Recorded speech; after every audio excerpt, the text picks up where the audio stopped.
morning, everyone, and welcome to the third session, woohoo, of PowerCat's new AI webinar series. So for those of you who are at our last two sessions or our last session, we're so glad to have you back. And of course, welcome to anyone who's joining for the first time. Just to make sure everyone knows, PowerCat AI webinars are interactive virtual sessions to help you build on your transformation with Copilot Studio and agents. Yeah. And so I'm one of your hosts, Ashley, and our speaker for you today is Steve Jeffrey, and so I'll let him introduce himself. Hello, everybody. Thanks, Ashley. Yeah, my name's Steve, part of the PowerCat team, and I presented at the last webinar session. If those of you are returning, so welcome, and a warm welcome to those of you that are new. So welcome, everyone. Thank you very much for joining today's session on navigating AI risks. As AI becomes more embedded in the tools we use and the services we deliver, understanding the risks is kind of essential. So today we're going to explore what can go wrong when AI is left unchecked, how you can spot the warning signs, and most importantly, what practical steps you can take to respond and to reduce both harm and risk.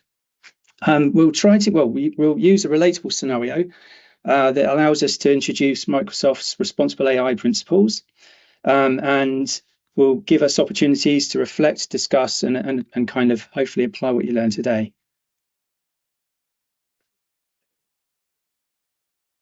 Okay, right, good. Okay, so let's start with a scenario. You're part of a financial organization that's preparing to launch an AI-powered loan pre-approval system. So the goal here is to speed up decisions, to improve the customer experience, and to reduce manual effort. So on the surface, this looks like a really good step forward. Automation is kind of promising efficiency, consistency, and scale. But introducing AI into decision making, especially in areas like lending, brings important risks that need to be considered early. So over the next hour, we're going to follow this scenario as it unfolds. We'll explore the key risks that can emerge, what they might look like in practice, and how you can manage them. Whether you're building, deploying, or supporting AI-powered solutions in the Power Platform. So today's session is designed to be practical. It's not really, I'm not trying to drum up fear or hype. It's about understanding what to watch for and how to kind of build responsibly with confidence. So here's the first key feature of this system. It predicts whether an applicant is likely to be a high earner. Now, based on that prediction, it decides which loan products, if any, the applicant should be pre-approved for. So this kind of logic makes perfect sense from a business perspective. It should streamline offers, it should target products more precisely, and it should create a smoother experience for the customer. But the moment we start making predictions about people, especially around financial status, we're kind of stepping into sensitive territory. So this isn't really about whether a model works or not. It's about how it works, why it makes its predictions, and what data it's relying on to reach those conclusions. So as we walk through this example, we'll start to surface questions around fairness, around explainability, and unintended bias, all of which are crucial when we're working with AI in the Power Platform or anywhere else. So before we dive into this scenario, let me walk you through what we're aiming for in this session. First off, we want to give you a stronger understanding of where AI can go wrong, whether it's fairness issues, reliability concerns, or decisions that can't be explained. Secondly, we want to make it practical. So we'll be using Microsoft's responsible AI principles as a framework to help you think through how to respond when something goes wrong, or if something goes wrong, and how to prepare for it in advance. And then finally, you'll leave with something useful, like a roadmap that you'll create yourself based on a short interactive activity. And that should help you move forward with responsible AI in your own organizations. What you're seeing here are the results from the last session we ran, actually, with a similar audience. We had a mix of admins, developers, architects, and business users. And you'll notice that employee trust in AI came out as most commonly cited concern. Now, the question was around kind of what would block. I think it was what would block adoption. Now, that might not be surprising because trust is foundational. If people don't understand or feel confident in how an AI system makes decisions, they're far less likely to use it, no matter how powerful or well built it is. It's really easy to assume that trust is something that can be addressed later, after the system is built. But in reality, it has to kind of be designed in right from the start. So when employees don't understand how AI decisions are made, or when the system behaves unpredictably, as we've just seen with Shabam's example, it isn't just a technical issue. It kind of erodes your confidence. It can slow adoption, and it can increase the risk that people just kind of work around the system altogether. So trust isn't just about the accuracy of the algorithm. It's also about transparency. It's about explainability, fairness, and accountability. And it's also about making sure that both the people building the system and the people using it feel confident in what it's doing and why it's doing it. So let's unpack where that lack of trust actually comes from. For many employees, AI can feel like a black box. It's making decisions that impact people, but those decisions often can't be seen, they can't be understood, and they can't be challenged. And I guess that that leaves teams and people feeling powerless, like something important is happening behind closed doors, and that you're just expected to trust it. So when we introduce AI without explainability or feedback loops, we're not just introducing a new tool, we're actually creating a gap between the system and the people that we expect to rely on it. And there's also a deeper fear. It's not just about what AI is doing, but about what it represents. Some people might worry that fear that it might replace their jobs. Others fear that it could unfairly judge them on their performance, or that it might carry forward biases that nobody noticed until it was too late. And these are real concerns. They go way beyond technical capability. They kind of lean or speak more to design, communication, and responsibility. So if we want adoption and engagement, we need to design AI systems that people can trust. And that starts by understanding the sources of their hesitation. So if we bring this part of the story together, when we talk about trust in AI, there are kind of two issues that consistently stand out.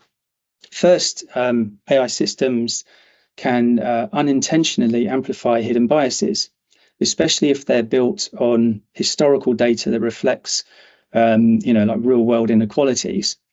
So without careful design, those biases, they don't just persist, they can actually scale.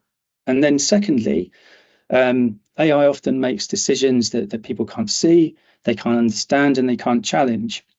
And when decision making feels like opaque or untouchable, trust will break down, no matter how accurate the model is.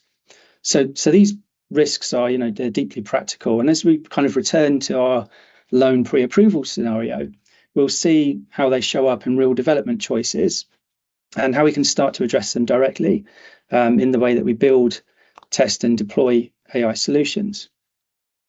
So these two challenges that we just identified, bias and opacity, they aren't just common, they're also deeply connected to the broader principles of responsible AI.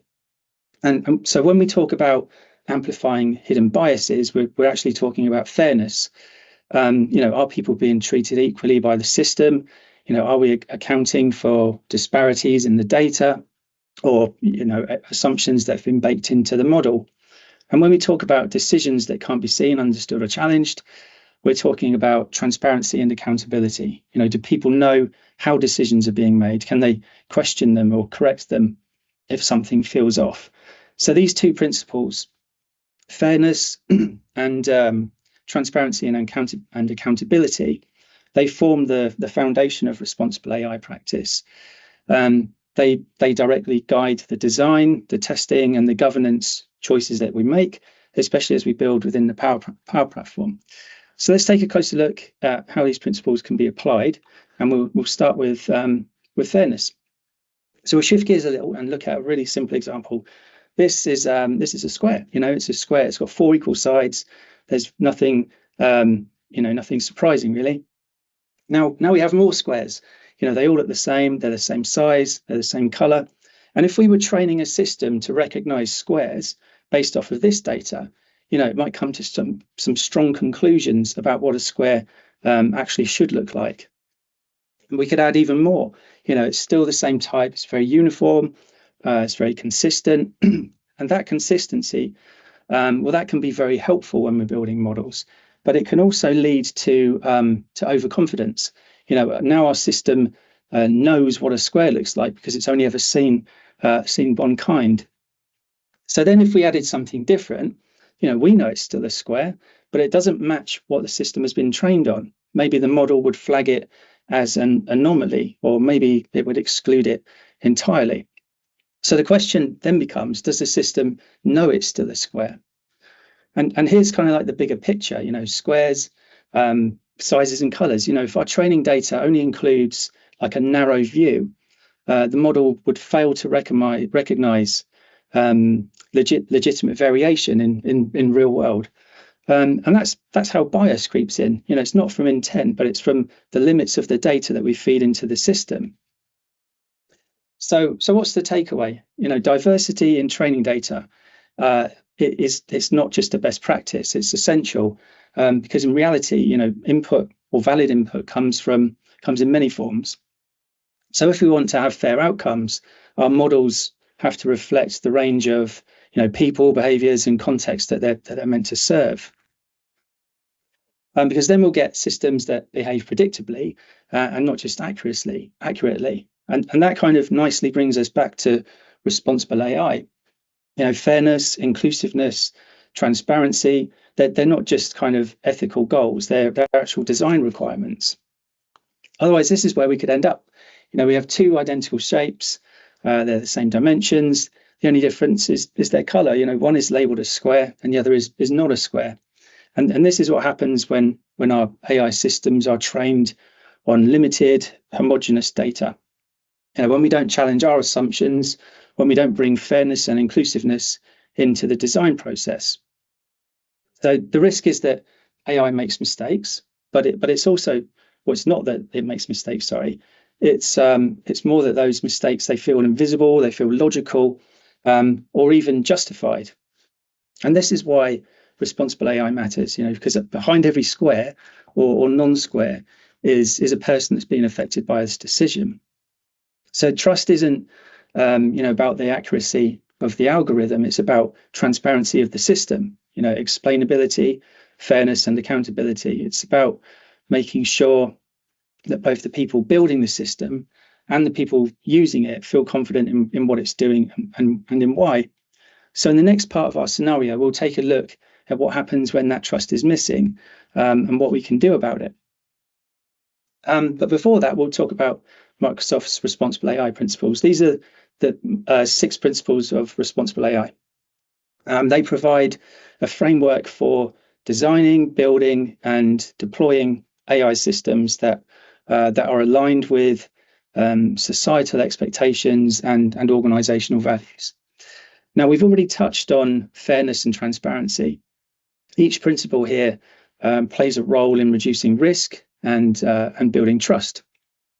So we'll take a moment to walk through each of them and kind of reflect on how they apply, not just to like large scale enterprise systems, but also to the things that people build every day in the Power Platform. But the principles on their own aren't enough. They need to be translated into action, and that's where these kind of 4 building blocks come into it. To make responsible AI real, we need to have tools and processes that would support ethical design and development. We need to have training and practices that shape how teams build and evaluate. We need rules to define the boundaries and set expectations or manage expectations. And then we need governance to create accountability over time. So as we go through each of these principles, keep these levers in mind because that's how we move from values to implementation. So we'll start with transparency. Now, one of the biggest risks with AI is misunderstanding. People overestimating what the system can do or assuming that it works like a traditional set of rules. So the principle of transparency is about making the decision-making process visible. And that includes explaining how the system works, where the data comes from, and also what its limitations are. So in the Power Platform, this could look like, clearly documenting custom models or surfacing confidence levels in AI builder models. Next, we have privacy and security. So AI systems, this principle focuses on AI systems. They often rely on sensitive data for them to work well. And that creates a responsibility to protect that data against breaches, which is one of the things that we saw in the poll question, against breaches, against misuse, or even unintended exposure. So this principle is about safeguarding user data, about controlling access to it, and ensuring that models don't inadvertently leak private information. We then have reliability and safety. Now that focuses on how systems perform under different conditions, especially edge cases or high stakes situations. So we have to ask, does the system behave consistently? What happens when something unexpected occurs? Can it fail gracefully? So it's not really about technical uptime. It's more about kind of minimizing harm and managing uncertainty. We then have accountability. So this is about having human oversight. Who is ultimately responsible for what the AI system does.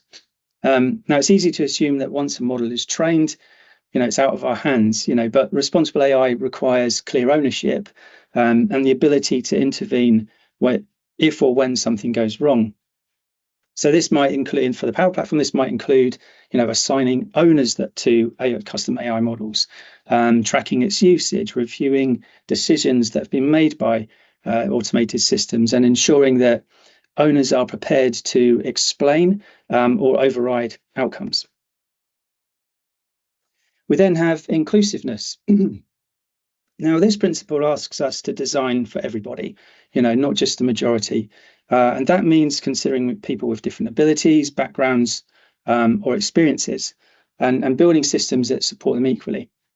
So in practice, this might mean that, ensuring that your agent supports multiple language, that you avoid using jargon that people might not understand, or if it's in Power Apps that you're designing UI experiences that are accessible to screen readers. So inclusion should never really be, an afterthought. It's a sign of thoughtful and responsible design. And then we close the loop and we come back to, or we return to fairness. And this is a theme that we started on in our loan approval scenario. So this principle is about ensuring that AI systems treat people equally. That decisions are not skewed by race, gender, location, or any other factor that shouldn't affect the outcome. It's one of the hardest challenges in AI, but it's also one of the most important. So let's return to the scenario we introduced earlier. Back then, the system was in the planning or the launch phase, and everybody was excited. There was excited around automation, efficiency, smarter decision making. It all seemed within reach. But now the system is live. Real customers are using it, and things are not going as planned. So let's take a closer look at what could be happening. So the AI system is trying to predict which applicants are high earners, and it's using that prediction to offer them specific financial products. But the results are looking not great. We're seeing inconsistent or unfair outcomes. Some applicants are getting access to better offers than others without any kind of explanation as to why. So it isn't really a performance issue. It's starting to raise ethical and trust concerns. And to make matters worse, the decision-making process is becoming harder to explain, even to internal teams. Customer service teams are starting to field more and more complaints from applicants that feel they've been unfairly rejected or or who were offered lower tier products with no explanation. And these are not isolated incidents. It's not just one or two calls. It's a pattern. So something is clearly off in the system. The decisions it's making are affecting people's trust, and now it's hitting frontline teams. So a closer audit reveals a serious issue that female applicants are being approved at significantly lower rates than male applicants, even when their qualifications are similar. So it isn't a bug or a glitch with the system. It's a fairness issue. And it's a red flag, not just for ethics, but for reputation, regulatory compliance, and public trust. So these are just a few. Here are just a few of the common issues that can lead to poor predictions, and many of them probably won't show up in the model code itself. They live in the decisions that were made along the way. How the data was selected, which the majority of you, selected. How we documented assumptions, and whether we monitored, and what happened after deployment. What's important though is that each of these issues can be linked back to a responsible AI principle, and that helps us move from reacting to having a plan. But here's the challenge: in real world AI systems, problems don't just walk in and announce themselves as bad data or bias issues or accountability gaps. They show up as vague complaints, performance dips, or even just a feeling that something isn't working right. So how do we build the ability to spot these signals and respond intentionally? Well, we can start by connecting the dots between the problems that we just saw and the principles that we talked about earlier, because the issues in our scenario, they aren't really technical glitches. They point to deeper gaps, around how the model was trained, how it was governed, and how it was monitored. So here's where we start shifting from reacting to responding. Each of these issues lines up nicely with the responsible AI principle. So poor or biased training data, that's a fairness issue. Missing documentation, well, that kind of leans into transparency and accountability. No testing or monitoring, that's a reliability and safety issue. And using sensitive data without review, which touches on privacy and security. So if we can recognize which principles are at play for a problem, then we can start to build up a thoughtful, proactive response rather than just kind of scrambling after something's gone wrong. So now we've identified the underlying issue, and we've aligned them with responsible AI principles. We can take the next step, which is actually building a response plan. Now, it doesn't need to be overly complex or technical, but what matters is that your team knows how to recognize when a principle is at stake, and that they have clear actions that they can take to address it. So if the problem is with fairness, we might start by reviewing our data sources. Are we representing the full customer base? Are there any gaps in the data or kind of blind spots? For transparency and accountability, we need to ensure that decisions aren't just being made, but they're actually being understood. So a simple model summary shared with product or legal teams, can go a long way. If the issue is reliability, adding even basic monitoring or alerting can catch problems early. And then when it comes to privacy, it's about flagging sensitive features like gender or age, and making sure that teams know how to use them or not to use them at all. Each of these is kind of like a small but important shift from being reactive to being prepared. And once this kind of mindset is in place, it becomes much easier to scale it responsibly. So far, we've kind of looked at where things go wrong and how each issue connects back to one of the responsible AI principles. And when we framed those issues in terms of a response plan, we started to see something a bit more powerful. It doesn't need to be reactive or theoretical. These are tangible actions that you can take. So having a set of responses for each principle means that you're not starting from scratch every time a new issue surfaces. Whether it's fairness, transparency, safety, or privacy, your teams already know where to begin. So yes, having response plans is a really smart move, which kind of brings us to the next step. It's your turn. Now, so far we've talked about principles, we've mapped these issues back to those principles, and we've explored practical response plans. But talking about it is one thing. Spotting and responding in the moment is something else entirely. So what we're going to do is walk through two quick fire scenarios. Now, for each one, I'll ask you to think about what's really going on, or going wrong, sorry, which responsible AI principle or principles it connects to, and then we'll think about how the organization might respond. So the first scenario is, imagine that you work for a financial organization. I don't know why I'm picking on financial organizations this time, but I clearly am. You've launched a solution that uses AI Builder's form processing, and it's struggling. Now, the form processing is where it can detect the input from a handwritten form. So specifically, it's misreading handwritten forms from certain customers, and it's causing delays. And it's likely affecting customer trust and satisfaction. So pause for a moment. This isn't a technical issue. This is a moment of risk, and how you respond. So we'll break down the response to this issue. Now, if we go back to our responsible AI principles, this is clearly touching on fairness, reliability, and safety. So the first step is for us to include a human in the loop, to validate, especially when the model confidence is low, or when the input data varies from the norm, because this helps us to create a safeguard that ensures that errors don't go unchecked. Secondly, we need to revisit our training data, right? As pretty much a lot of you said in the poll. Has it captured the diversity of handwriting styles, of layouts and notes that real customers actually use? If not, it's time to broaden the data set and retrain it.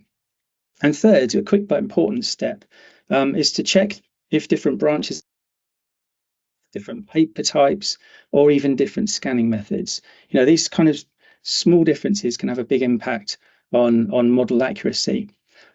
However, together these responses shift us away from reacting to issues and more towards building systems that are more robust, inclusive, and reliable from the start. Okay, so the next scenario, this time with a conversational agent. So the agent is providing incorrect product advice to customers. It's actively influencing decisions, but nobody seems to know who built it, or who approved it, or how it even got deployed. Okay, so this scenario brings us squarely into the territory of transparency and accountability. So to address this, we've got a simple, actionable response plan. First would be to assign clear ownership. I think most of you voted for that option. Every agent or flow or anything that's powered by AI needs to have a named owner who is responsible for it throughout its life cycle. Secondly, put in review checkpoints, especially before anything customer facing goes live. This would help prevent unintended consequences. And finally would be to have an escalation path. So if something is flagged or goes wrong, people need to know exactly where to go and how to act fast. So really, you don't need to wait for something to break to put these practices in place. Building them into your workflow now prevents future issues and gives your AI initiatives the foundation they need to scale safely. But so far, we've kind of looked at how to respond when things go wrong, how issues like poor training data, missing documentation, or biased outcomes can be mapped back to responsible AI principles and addressed. And that's really important. We need to know how to react when things break. But it would be even better if we didn't wait for them to break. Instead of being great at reacting, we were better at preventing these issues in the first place. And that's the shift we're kind of aiming for. From moving from reactive to proactive responsibility. Because when you embed responsible AI thinking early, into your strategy, into your processes and your teams, you don't just handle risk better, you actually reduce it.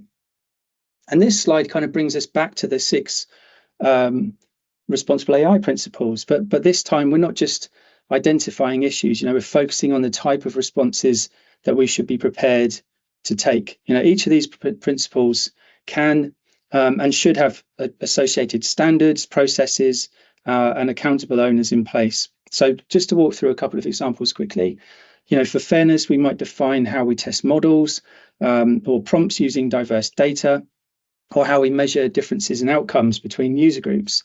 For reliability, it means more than it's just working. It means that we design with validation in mind. So that could include for AI builder models or prompts, it could include prompt design guidance or setting confidence thresholds for certain outputs. With privacy, the response is often technical. We rely on DLP policies, access controls, but we also need to review who sees what and how data is surfaced. For inclusiveness, that asks us to think about accessibility and user diversity. So fallback mechanisms, screen readers, or alternate inputs for solutions become part of this conversation. For transparency, responses might include, marking AI-generated content, linking users to explanations, or adding clear summaries of what's been automated. And then finally, with accountability, we're back to governance. Who owns the outcome? Who's responsible for regular reviews? Okay, so we're talking now about moving away from being reactive to building robust, repeatable frameworks. On the slide is the Microsoft Responsible AI Impact Assessment template. It's publicly available tool. It's a publicly available tool that we use internally, and now we share it externally to help organizations like your own identify and mitigate potential risks early. I strongly recommend downloading this and spending some time with it. Even if you adapt or simplify it, it's an excellent foundation for creating a repeatable, responsible AI process in your own organization. And then I want to talk about FairLearn. So FairLearn is a Python-based toolkit, and it's designed to help you measure, identify, and mitigate unfairness in your models. It's built and maintained by Microsoft. It does three big things. It helps you assess fairness by comparing how different groups are treated, for example, based on gender or age. It helps you spot bias by showing where outcomes are skewed or decisions are inconsistent. And it also gives you mitigation strategies. It has features such as something called grid search, which when you apply constraints, can reduce disparities in model outcomes. So in short, really, FairLearn kind of takes the ideas behind responsible AI and turns them into something that you can actually use in code. It's hands-on. And now I want to quickly show you what FairLearn does in action. So what we're seeing here, excuse me, is a before and after of model training for our loan pre-approval model. So on the left-hand side where it says unmitigated model training, this is representative of many real-world systems, and it's been trained on historical data with no fairness constraint applied. Now, I started by splitting that data into training and testing sets using like a 60-40 split. I didn't just split it randomly. We used what's called stratification, where like the same ratio of positive and negative outcomes, in this case, high earners and low earners were represented in both sets. And then we defined what we call a sensitive feature. In this case, it was the sex of the person.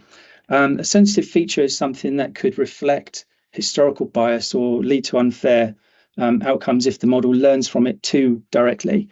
And these typically include things like gender, race, age, disability, any attribute that has legal or ethical implications if decisions are made unfairly based on it. Now, in the unmitigated model on the left, that sensitive feature, so the sex, was included in the data set, but not treated specially. The model trained it as if all features are equal. And we can actually see that a 17.7% gap appeared. So that basically means that 17.7% of the time it would more likely select a male than it would a female. Now, on the right-hand side is what we call the mitigated model, where we've retrained it using FairLearn, and we've added in a constraint, which tells the model, try to be equal in your selection rates, but still try to maintain accuracy. And the result dropped down to 0.3%, which is a massive improvement. It's still not brilliant, but it's a lot better. Now, we don't have time to go through this today, so there's a link at the bottom of this slide with a video that kind of walks through how I actually do that in code. Now, quickly, because we are running out of time, we'll revisit our last question. So this was where I asked you, how would your organization respond?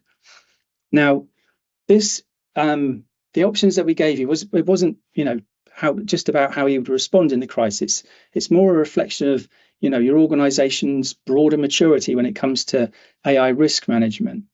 So each of these responses, from panic to proactive oversight, tells us something about where your team currently kind of sits on that maturity curve. So on the left, we see reactive behavior. And then as we move further right, we see deeper awareness, more structured investigation, and eventually kind of proactive governance and embedded oversight. If this looks familiar, this because it is. This visual kind of actually kind of maps quite closely to how organizations grow in maturity when it comes to managing AI risks. So each step along the way represents a different level of capability, not just in terms of technical skill, but also in terms of process, culture, and mindset. So we'll quickly walk through these levels together. Let me just get myself back. So here we go. So this is about process. So from level 100, there's no formal review process in place. If something goes wrong, teams are left to kind of react. It's not that people don't care, it's just that there's no structure. Then we move to level 200. Organizations start to start logging use cases. It's where you start to see basic checklists. It's not perfect, but it's a signal that risk awareness is starting to grow. Then at level 300, things begin to take shape more formally. AI review gates are introduced. Teams use templates like the AI impact assessment template before anything gets deployed. And that's a major shift from kind of reacting to preparing. Then we have level 400, which is where responsible AI principles are now embedded directly into the development life cycle. And importantly, incident response plans are no longer just for security, they're adapted to handle specific risks. And then at level 500, it's part of how the organization measures its success. It's very strategic, it's very deliberate, and it's kind of baked into performance metrics. If we move on to the tools, at level 100, tools might be in use, but they're not managed. For example, Power Platform and M365 Copilot might already be active, but they're used without oversight or clear accountability. And that's not uncommon. AI tools often show up before the governance catches up. And then at level 200, we start to see some foundational controls emerging. Sensitivity labels might be being applied. Basic data loss prevention policies are in place. The COE starter kit might be partially rolled out. It's an early stage, but it's progress. Then we move into tools that are more purpose-built for AI governance. So things like AI model cards and FairLearn, they start to get used and document and evaluate models. Transparency indicators start to begin to appear, and tools are actively used to monitor AI-powered apps and flows. Then we move on. The emphasis is more on explainability and risk scoring. There are processes in place to help make AI decisions more understandable. We introduce automated monitoring, not just to flag issues, but also to spot patterns.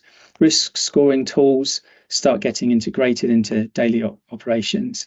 And then finally, tools are fully embedded across the organization. There's a central AI inventory and performance dashboard.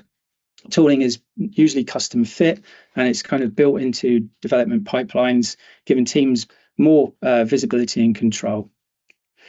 And then finally, let's take a look at how the team structure evolves along this maturity path. So there's usually no formal ownership at the first level, at level 100. Tools could be in use, but nobody is specifically accountable for outcomes or for risks. So when things go wrong, responses are reactive and ownership gets blurry fast. At level 200, we start to see progress. Someone is nominated as an AI advocate. They may not have formal power, but they're starting to raise awareness. Then we move into 300, so I've clicked it too many times. But the COE begins to take shape. It includes responsible AI roles. Specific owners are assigned to prompts, models, or use cases. Importantly, this is where regular governance review becomes part of the rhythm. Then at level 400, we start to bring in a lot more structure. There's cross-functional working groups that are focused purely on responsible AI. Risk feedback loops are in place. And this means that when something goes wrong or right, there's a process to share, reflect, and act. And then at level 500, it's embedded in people's roles. AI ethics is a part of people's job descriptions. They're no longer side tasks. They're built into the core of how decisions are made. Now, so we just walked through very quickly a full example, but it's kind of time just to take a step back and think to yourself, where is your organization today? If we spoke about if a similar issue arose, would your teams shut things down? Would you have processes in place? And this scale gives us a bit more than a response map. It gives us like a mirror of where we currently are.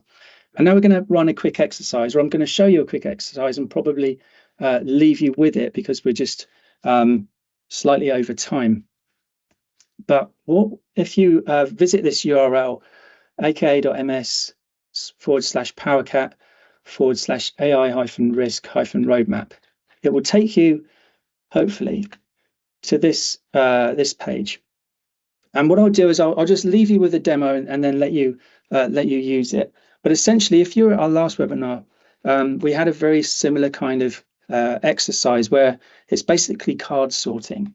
So the idea being is that there are 14 cards that you need to make decisions about.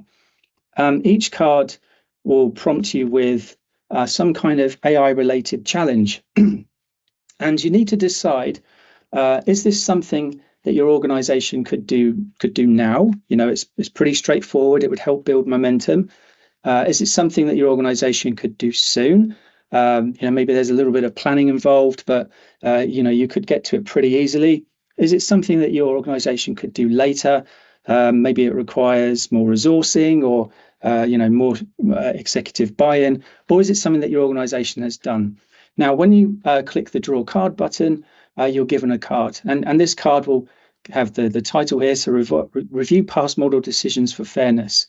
You have a description of what it is and why it's important, and then you can just drag it over and decide where, what is it something that we could do now, soon, or later, or something that you've already done. Now, I'll quickly whiz through, but you can just drag and drop these in wherever you like, based on what you think. And I urge you to be, honest with this. Maybe do it with your teams to think about, what is it that you could, or what is it that you've already done, and to really help you understand in more detail around some of the challenges around managing AI responsibly, which has obviously been the topic of today's session. Now, when you've finished, obviously I'm just dragging these around. When you finish, last card. It will let you know there's no more cards in the deck, and it will generate a report for you. Now, this report, once you download and open it, contains the card. So this is something that we've said that we can do now. And then we have some more detailed guidance around what is it that you could do. And obviously, and links to some of the resources that we've spoken about. Now, the idea here is that it helps you build out a bit of a roadmap for things that you could do and things that maybe you can gain buy-in for if it's something that you need to think about more deeply. So I'm going to leave that with you because we're just at time now. Just as a quick summary, a quick summary of what we've covered. AI systems, they don't fail in obvious ways. They rarely show up with a label like a fairness issue. You need to actively spot signals like inconsistent predictions, gaps in documentation, or lack of monitoring.